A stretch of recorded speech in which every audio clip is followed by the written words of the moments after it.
पास एक बहुत ही प्रासंगिक संदेश है, एक ऐसा संदेश जो दिखाता है कि हमारा परमेश्वर, ईश्वर मानवता पर कैसे प्रकट हुआ।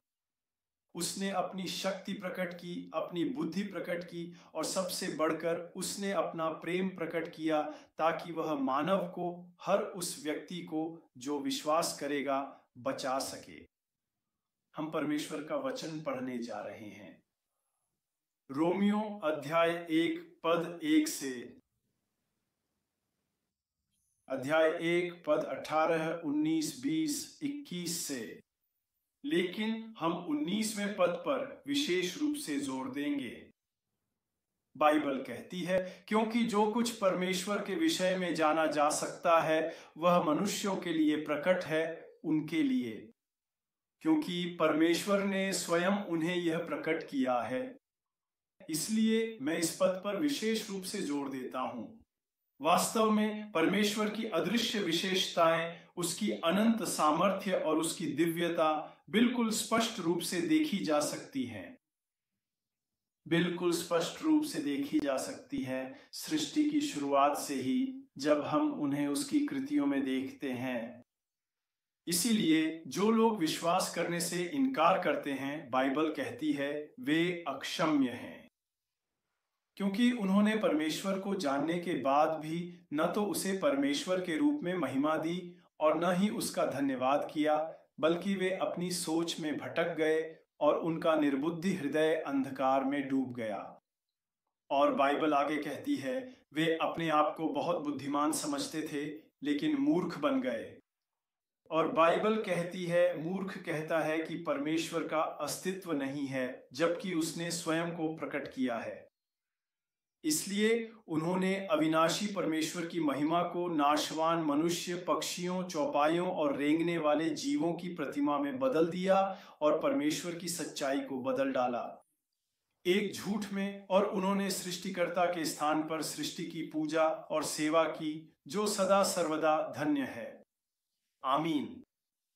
इसी कारण परमेश्वर ने उन्हें नीच वासनाओं के हवाले कर दिया, क्योंकि उनकी स्त्रियों ने स्वाभाविक व्यवहार को छोड़कर अप्राकृतिक व्यवहार अपना लिया। और इसी प्रकार पुरुषों ने भी स्त्रियों के स्वाभाविक व्यवहार को छोड़कर एक दूसरे के प्रति अपनी वासना में जल उठे। पुरुषों ने पुरुषों के साथ लज्जाजनक कार्य किए और अपने ही भीतर उस दंड को पाया जो उनके ऐसे व्यवहार के योग्य था। ईश्वर हमारी सहायता करें। तो आज हम यही सब देखने जा रहे हैं। यह इस बारे में है कि परमेश्वर स्वयं को कैसे प्रकट करता है, और यह कि हर वह व्यक्ति जो यीशु मसीह के द्वारा परमेश्वर पर विश्वास नहीं करता वह अक्षम्य है। हमें अपने अंत के प्रति सतर्क रहना चाहिए, क्योंकि हर व्यक्ति का अंत इस बात पर निर्भर करेगा कि उसने परमेश्वर पर कैसे विश्वास किया और उसकी सेवा की, या अपने विश्वास को कैसे प्रकट किया। बस, तो परमेश्वर ने स्वयं को प्रकट किया है। मैं तुम्हें एक उदाहरण देता हूं। अगर तुम इस धरती पर उन जगहों पर जहां हम हैं प्रवेश करते हो और यहाँ ये मेज पाते हो, ये फोन पाते हो, ये कंप्यूटर पाते हो, ये कुर्सी पाते हो, और यहाँ जो कुछ भी है वह सब हमारी अनुपस्थिति में पाते हो, तो केवल जो तुम देख रहे हो उससे ही तुम जान जाओगे कि यहाँ इंसान थे, कि कोई है जिसने इन्हें यहाँ रखा है। तो तुम घर में प्रवेश करते हो, तुम चीजें पाते हो, कुर्सी, कुर्सियां, मेजें, बिस्तर, रोशनी, बहुत सी चीजें हैं जो तुम्हें दिखाती हैं कि कोई वहां था, क्योंकि जो कुछ भी तुम पाते हो वह खुद से वहां नहीं आया। कोई है जिसने उन्हें वहां रखा है, या कोई है जिसने उन्हें बनाया है, या कोई है जिसने उन्हें खरीदा है, कोई है जिसने उन्हें वहां रखा है, कोई है जिसने मेज सजाई है, और इसी तरह आगे। तो जो कुछ तुम देखते हो उसके आधार पर तुम जानते हो कि वहां कोई था, भले ही तुम उस व्यक्ति को न देखो। अगर तुम एक अच्छी तरह से सजी हुई मेज पाते हो जिसमें खाना है, पीने के लिए कुछ है, और जिन लोगों ने यह सब तैयार किया है, वह खाना बनाया है, वे वहां नहीं है, लेकिन किसी ने, जिसने यह खाना तैयार किया है, एक छोटी सी चिट्ठी छोड़ दी है जिसमें लिखा है शुभ भोजन, खुद ले लो। आराम से। यहां तुम जान जाओगे कि ये मेज खुद से नहीं सजी है, ये खाना खुद से नहीं बना, ये चिट्ठी खुद से नहीं लिखी गई।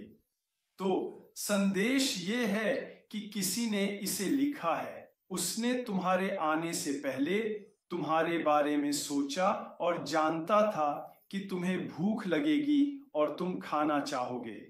उसने तुम्हारे आने से पहले खाना तैयार किया।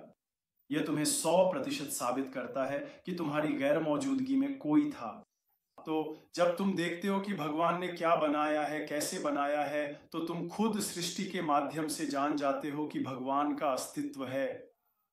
तो तुम भगवान का प्यार देखते हो, भगवान की बुद्धि देखते हो कि उसने तुम्हारे बारे में कैसे सोचा। आओ थोड़ा और आगे बढ़ते हैं। कल्पना करो, अगर यह पूरी जमीन भगवान के हाथों में ना होती तो क्या होता? तो वह नीचे गिर जाती और सूरज से बहुत दूर किसी जगह पर पहुंच जाती। इसलिए भगवान ने इसे एक खास जगह पर सूरज से एक निश्चित दूरी पर रखा है। हमारी जिंदगी के लिए अगर यह सूरज से दूर होती तो वहां रोशनी नहीं होती, वहां कोई वनस्पति नहीं होती, क्योंकि वहां बारिश नहीं होती। हम सब जानते हैं कि बारिश होने में सूरज की कितनी अहम भूमिका है, कैसे उसकी किरणें पानी पर पड़ती हैं और भाप बनती है जो ऊपर जाकर बादल बनाती है, और बाद में वही बारिश जमीन पर गिरती है जिससे वनस्पति होती है, फल होते हैं, वो सब कुछ होता है जो हम देखते हैं, पेड़ पौधे और हमारी जरूरत की हर चीज। इसीलिए अगर सूरज दूर होता तो यहाँ कोई वनस्पति भी नहीं होती, यहाँ जीवन संभव ही नहीं होता। तो हम सब जानते हैं कि केवल इसी ग्रह पर भगवान ने ऑक्सीजन रखी है जिसके बिना हम सांस नहीं ले सकते, हम जीवित नहीं रह सकते। हम यह भली भांति जानते हैं कि केवल हमारी पृथ्वी पर ही सभी ज्ञात ग्रहों में से एक ओजोन परत मौजूद है जो सूर्य से आने वाली हानिकारक पराबैंगनी किरणों को पृथ्वी की सतह तक पहुंचने से रोकने के लिए पूरी तरह से जिम्मेदार है, ताकि हम सभी पूरी तरह से सूर्य की तीव्र गर्मी से जल न जाएं या उसकी अत्यधिक हानिकारक विकिरण से गंभीर रूप से मारे न जाएं। इसलिए ओजोन इसी उद्देश्य के लिए बनाई गई है और यह पृथ्वी पर ही है। हम देखते हैं कि पृथ्वी पर ही गुरुत्वाकर्षण है, जिसके बिना जानवर, इंसान इधर उधर उड़ेडिएच जाते और पूरी तरह से खो जाते और प्रकृति या ब्रह्मांड में भटक जाते। तो यह पृथ्वी पर ही है, यह अच्छी तरह से स्थित है। और अगर भगवान पृथ्वी को उसकी कक्षा में न रखें तो वह अपनी कक्षा खो देगी। वह शायद किसी और ग्रह से टकरा सकती थी और यह एक ऐसा हादसा होता जिसमें कोई भी जीवित नहीं बचता। तो जब हम उसके कार्यों को देखते हैं, जब हम भगवान को उसके कार्यों में देखते हैं, तो सब कुछ हमारे भले के लिए ही तय किया गया है। हम उसके प्रेम को, उसके प्रेम की अभिव्यक्ति को, उसकी उपस्थिति को देखते हैं कि उसने हमारे बारे में कैसे सोचा, कैसे उसने आदम के बनने से पहले ही अदन का बाग तैयार कर दिया था। सब कुछ आदम के आने से पहले ही मौजूद था। जब हम एक बच्चे के आने की तैयारी करते हैं तो हम उसकी आने से पहले ही सब कुछ तैयार कर लेते हैं। तो यही है कि भगवान ने हमारे बारे में कैसे सोचा। सिर्फ सृष्टि के माध्यम से ही तुम जान सकते हो कि भगवान मौजूद है और भगवान तुमसे प्रेम करता है और तुम इसे भगवान की तरह जानते हो। हालेलुया। बाइबल कहती है भजन संहिता 53 पद 1 में कि मूर्ख अपने मन में कहता है कोई भगवान नहीं है, कोई भगवान नहीं है। तो ये कहने के लिए कि भगवान का अस्तित्व नहीं है, मूर्ख या पागल होना जरूरी है। बिग बैंग पर विश्वास करने के लिए, बिग बैंग, इस पर विश्वास करना यह मूर्खता है। बाइबल कहती है उन्होंने खुद को बुद्धिमान समझा लेकिन वे मूर्ख बन गए। इसलिए यह जानना जरूरी है कि भगवान का अस्तित्व है। सिर्फ उसका अस्तित्व ही नहीं है बल्कि वह प्रेम है। उसने हमसे प्रेम किया है। हमें यह विश्वास करना चाहिए कि उसने न केवल हमसे प्रेम किया बल्कि उसने अपना इकलौता पुत्र यीशु मसीह को भेजा जो हमारी जगह मरने के लिए आया। इसलिए वह हमारे पापों को अपने ऊपर लेने के लिए आया। वह हमें क्षमा करने के लिए आया। वह कहता है, मेरे पास आओ तुम सब जो बोझिल और थके हुए हो, मैं तुम्हें विश्राम दूंगा। एक दुखों की पुस्तक थी जिसे कोई भी खोल नहीं सकता था, सिर्फ यीशु ने ही उसे खोला। वह नीचे उतरा और भगवान ने कहा, यह मेरा पुत्र है जिसमें मैंने अपनी सारी प्रसन्नता रखी है, मैं इसे नीचे भेजता हूं। यानी यह एक ऐसा पैकेज है जिसमें सब कुछ है। वह सब कुछ लेकर नीचे आया।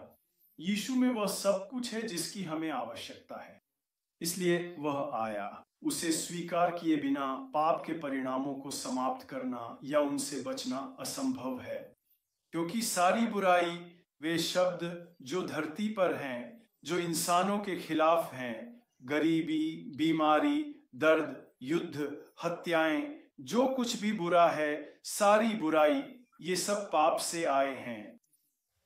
इसलिए पाप को समाप्त किए बिना पाप के परिणामों का समाप्त होना असंभव है। इसलिए केवल यीशु ही हैं जिन्होंने पाप को नष्ट किया है। लेकिन जब तुम उसे स्वीकार करते हो और उससे कहते हो, मेरी जिंदगी में आओ, तभी वह पाप को नष्ट करेगा, क्योंकि वही है जिसने पाप पर विजय पाई है। उसमें हुए बिना तुम पाप पर विजय नहीं पा सकते। उसने शिष्यों से कहा, यरूशलेम में ठहरो, मेरी आत्मा में आने की प्रतीक्षा करो, क्योंकि यीशु ने कहा था, देखो मैं स्वर्ग जा रहा हूं, लेकिन मैं एक और रूप में, आत्मा के रूप में लौटूंगा। मैं तुम में वास करना चाहता हूं। पहले मैं तुम्हारे साथ था, शारीरिक रूप से मैं सीमित था, अब मैं तुम में प्रवेश करूंगा। वह कहता है, मेरी उपस्थिति के बिना तुम कुछ भी नहीं कर सकते, क्योंकि मैंने ही विजय पाई है और मैं ही तुम में विजय प्राप्त करूंगा। पाप और पाप के परिणामों पर विजय इस बात पर निर्भर करेगी कि तुमने मुझे कैसे स्वीकार किया और मुझे अपने भीतर कैसे विकसित किया। बाइबल कहती है, मैंने परमेश्वर का वचन अपने भीतर रखा है ताकि मैं परमेश्वर के विरुद्ध पाप न करूं। अन्यथा तुम पाप पर विजय नहीं पा सकते जब तक कि तुम्हारे भीतर वह न हो जिसने पाप पर विजय पाई है, और वही तुम्हारे भीतर पाप पर विजय पाएगा। यह न तो बल से है, न ही शक्ति से, यह हमारे भीतर यीशु के द्वारा है। पौलुस ने कहा, अब मैं नहीं बल्कि मसीह मेरे भीतर जीवित है। इसलिए पाप पर विजय पाने के लिए उसे स्वीकार करना आवश्यक है।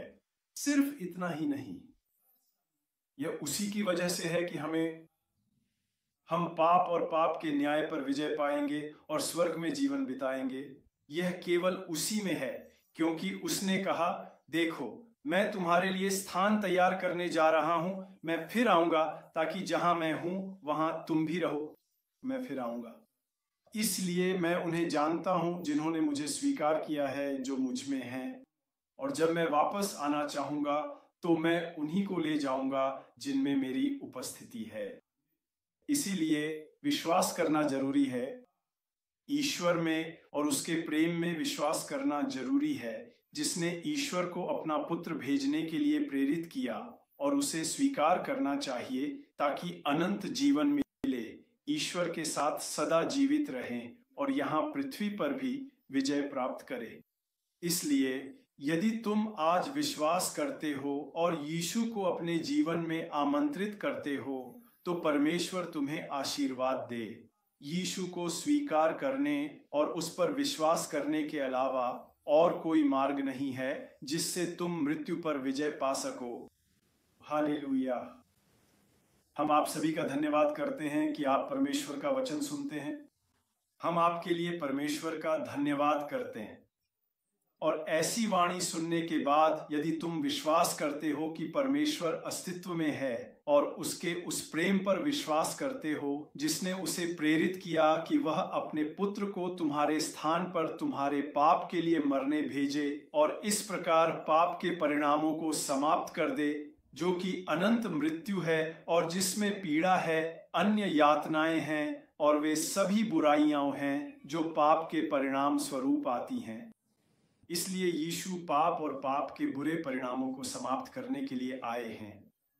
इसलिए आप उन्हें स्वीकार करके अच्छा कर रहे हैं। उनके बिना, उन्होंने कहा, मेरे बिना पिता के पास जाना असंभव है। मैं ही मार्ग, सत्य और जीवन हूँ।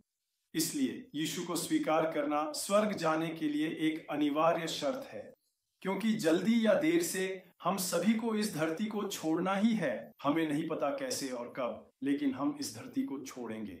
इसलिए हमें तैयारी करनी चाहिए। वहीं हम आज अपनी अनंतता बिताएंगे, और यह यीशु को स्वीकार करने में है। यीशु को स्वीकार करना अनिवार्य है। यह एक अपरिहार्य शर्त है। यीशु को स्वीकार करें, क्योंकि तुम कोई भी हो, अमीर हो, गरीब हो, जैसे भी हो, तुम्हें यीशु की जरूरत है। हमारी रचना इसलिए हुई है कि एक दिन हम यीशु से मिलें। अगर तुम मानते हो कि भगवान का अस्तित्व है और उसके प्रेम पर विश्वास करते हो, तो तुम्हें प्रतिक्रिया करनी चाहिए। बाइबल कहती है, मुझे अपना विश्वास दिखाओ और मैं तुम्हें अपना विश्वास दिखाऊंगा। अगर तुम मानते हो कि भगवान का अस्तित्व है, उसकी रचना के कारण, उसके बेटे के कारण जिसे उसने भेजा, इन सब बातों और जो वह तुम्हारे लिए करता है, तुम उसे हर तरीके से देख सकते हो। तुम उसे हर कोने में देख सकते हो। तुम उसे बहुत सी चीजों के माध्यम से देख सकते हो। तुम अपने भगवान को देख सकते हो कि वह यही है। ऐसी बहुत सी चीजें हैं जो वह करता है, जो तुम अपने लिए नहीं कर सकते थे। यहाँ तक कि जो जीवन की सांस तुम्हारे पास है, वह भी उसी ने तुम्हें दी है। सोना और जागना, यह भी उसी की वजह से है। तो शैतान आया है चुराने, मारने और नष्ट करने के लिए। यह जो वह तुम्हें नष्ट नहीं करता, तुम्हें लूटता नहीं, तुम्हारी जान नहीं लेता, यह इसलिए है क्योंकि भगवान ने तुम्हारी रक्षा की है। और अगर भगवान हमें घर पर सुरक्षित रखता है, तो जो पहरेदारी करता है वह व्यर्थ ही पहरेदारी करता है। इसलिए वही है जो पृथ्वी ग्रह की भी रक्षा करता है और उसे ब्रह्मांड में गायब होने या तुम्हारे भले के लिए या सूर्य से दूर भटक जाने से रोकता है। ये हमारे भले के लिए है। इसलिए वह हमसे प्रेम करता है और हम उसका प्रेम हर जगह देखते हैं। इसलिए हमें उसी के अनुसार प्रतिक्रिया करनी चाहिए। हमें यीशु को स्वीकार करना चाहिए। हम उन सभी का धन्यवाद करते हैं जो यीशु को स्वीकार करते हैं। तुम अपने कमरे में बैठते हो, भगवान के प्रेम पर विचार करते हो और यीशु को आमंत्रित करते हो। वह आमंत्रित किया जाएगा। वह तुम्हारे पास है, वह तुम्हारी सुनता है। वैसे भी अगर तुम इस धरती को बिना यीशु को स्वीकार किए छोड़ देते हो, तो तुमने जीवन को खो दिया। जो कुछ भी तुमने किया, भले ही तुमने पूरी मानवता की मदद की हो, लेकिन अगर तुमने यीशु को स्वीकार नहीं किया, तो तुमने व्यर्थ ही जीवन जिया। बाइबल कहती है, जीवन के किसी न किसी मोड़ पर यीशु को स्वीकार करना आवश्यक है। हालेलुया। ईश्वर तुम्हारी मदद करे कि तुम ऐसा कर सको, और जब तुम इसका निर्णय लोगे तो इसके सकारात्मक परिणाम बाद में देखोगे। वैसे भी तुम कभी पछताओगे नहीं कि तुमने यीशु मसीह को स्वीकार किया। वही जीवन है, वही सत्य है, और वही वह मार्ग है जो हमें स्वर्ग तक ले जाता है, और वही इस धरती पर विजय की कुंजी है। हालेलुया। ईश्वर आपको आशीर्वाद दे। सदस्यता लेना जारी रखें। ईश्वर के वचन को सुनना, उसे गहराई से समझना और उसमें गहराई तक जाना जारी रखें। अन्य वीडियो में जाएं और उसी के अनुसार निर्णय लें। ईश्वर तुम्हें आशीर्वाद देगा। तुम देखोगे, तुम अपने लिए गए निर्णय पर कभी पछताओगे नहीं। हालेलुया। ईश्वर आपको भरपूर आशीर्वाद दे। आमीन।